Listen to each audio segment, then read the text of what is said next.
Welcome everyone, so Heroscape here today with update number 26. Sorry about it coming out so late. The update did drop pretty late today, and then on top of that is later in the workday had a lot going on. Still have a lot going on. So this is coming to you a little bit later than usual. You might have seen it, you might have heard some things. Pretty straightforward, but I've got a couple more theories as well. So let's jump right into it.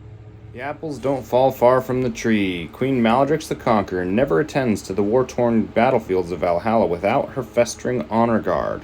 Wherever Maladrix stalks, her guards are close at hand, throwing themselves at anyone or anything that would even consider bringing harm to their queen. Bred for carnage by the queen herself, the festering honor guard is equipped to aggressively range out from the queen in pursuit of any attackers, and when necessary, kill or be killed in her service. To further strike fear and terror in her would-be enemies, Maladrix the Conqueror uses her enemies as hosts to prepare and expand her host of festering honor guards, creating awkward situations for the Craven Court's adversaries when their closest allies suddenly and violently burst apart in front of their eyes to reveal more skittering creatures to bring death upon those who would dare oppose the Craven Court. Okay, a lot to unpack there. We'll come back to that in just a second. So here we have the Festering Honor Guard. Pretty gnarly unit, not gonna lie. I like the art. Pretty clean design there. Pretty relatable too. Reminds me of like a crab and a centipede and mashed together. So I'm pretty okay with that. Some of the other designs it's hard to relate to or understand what's going on there. This one seems pretty straightforward. Additionally, because it's a unique squad, my guess would be it's a two-man squad. This one on the right looks to be the exact copy of the left one, just from a different angle.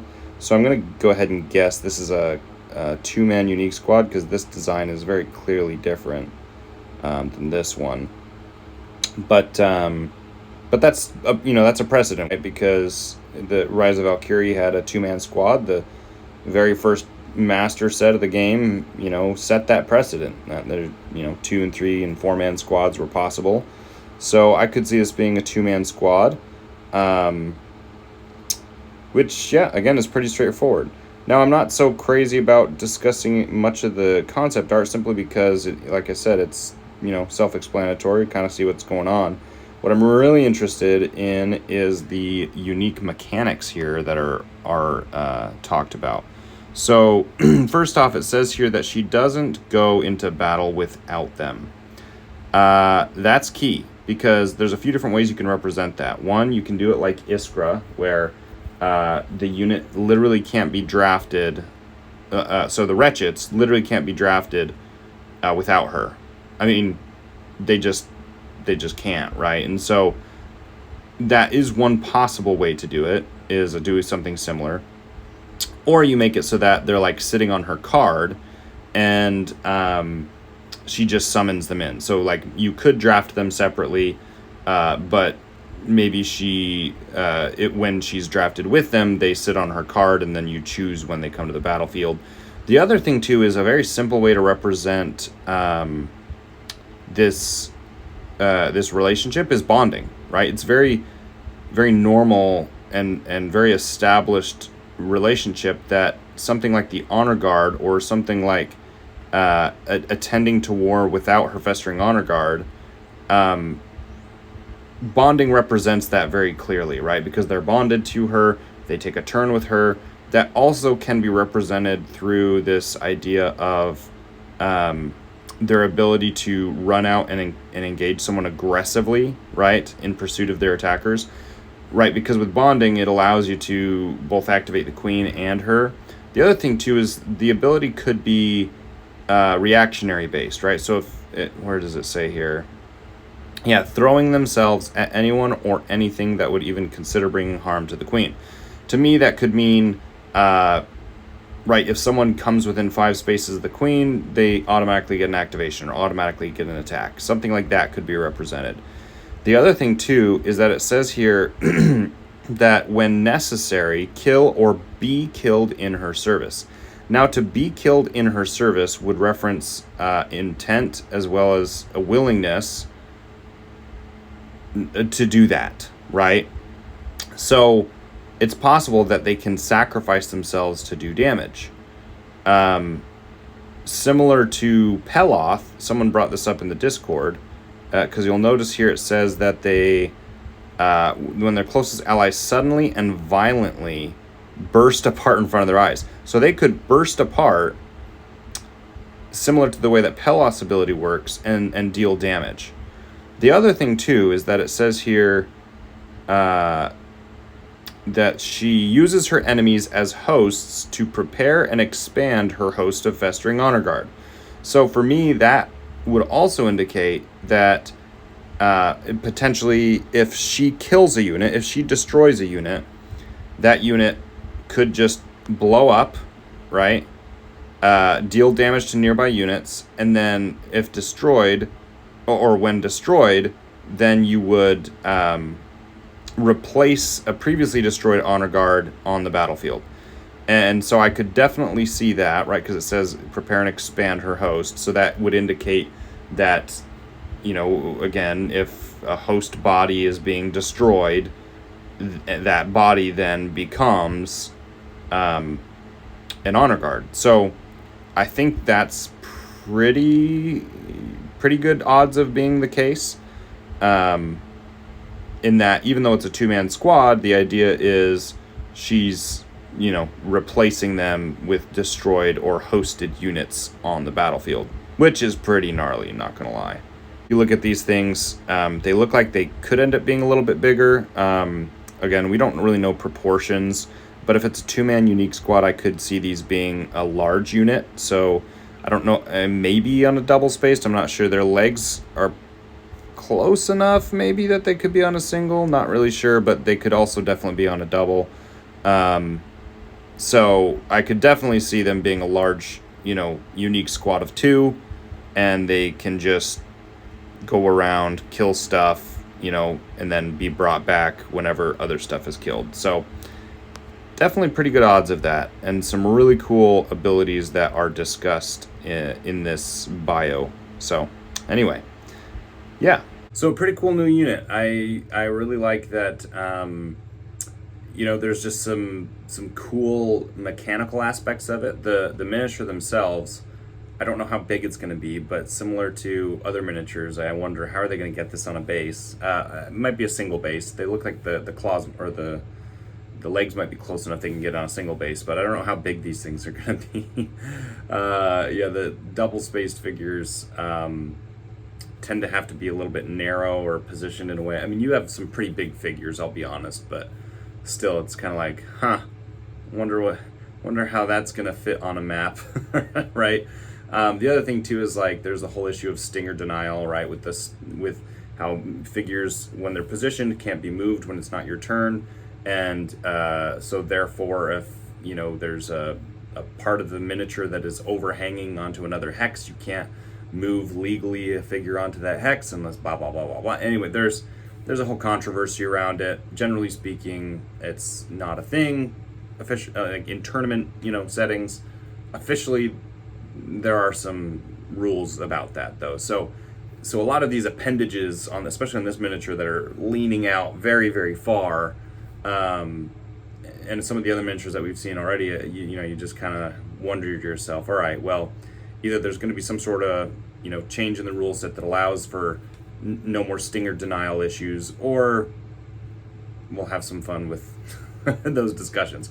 Regardless of denial or non-denial, it will be interesting to see how we're able to move these things around on a map, especially in some congested areas. I'm just curious to see how the miniatures pan out in that regard. The other piece I wanted to talk about was the current factions being released. I guess I'll just say it the way. So on the Discord, Bodacious Blood, I think said it best. So I'll just show you his comments real quick. So Bodacious Blood states, so my best guess is there will be multiple starter sets. There are 2 new planets that have been introduced, Arboreus and Noxderma. I'd guess there will be 2 factions in each set, likely based on home planets, Dryon Lifeborn and Craven Court, Clockwork Combine and Ironclad Collective. Outliers so far are Dawn Raider Syndicate and OG upgrades.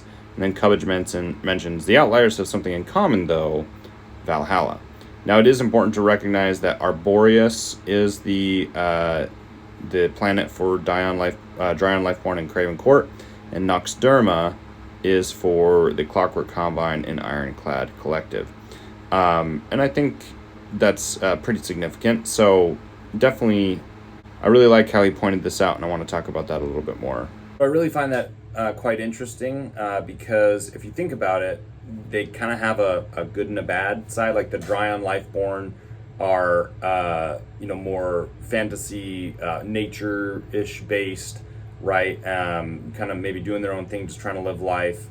And then you have also this kind of bug, not nature-ish, but bug, Craven Court, on the same planet of Arboreus. And so it kind of makes sense that you'd have this kind of bug-based, kind of seemingly like wild Morrow faction on Arboreus fighting against the Dryon Lifeborn Order. There's a conflict there that makes a lot of sense.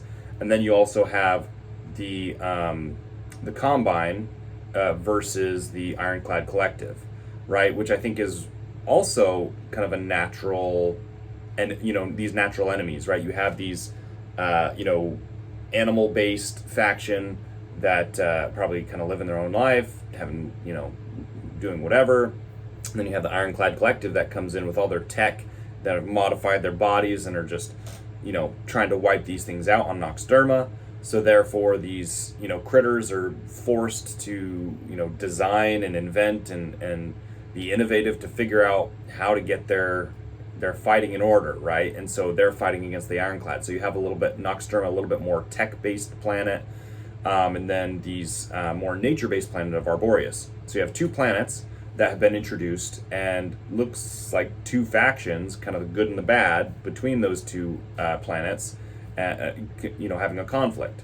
And then you have Valhalla, obviously, which is where the Battle of All Time takes place. And so it's interesting because, the other units that or factions or units that we've been introduced to are the OG heroes and the Dawn Raider Syndicate. And the Dawn Raider Syndicate is made up of people from Valhalla.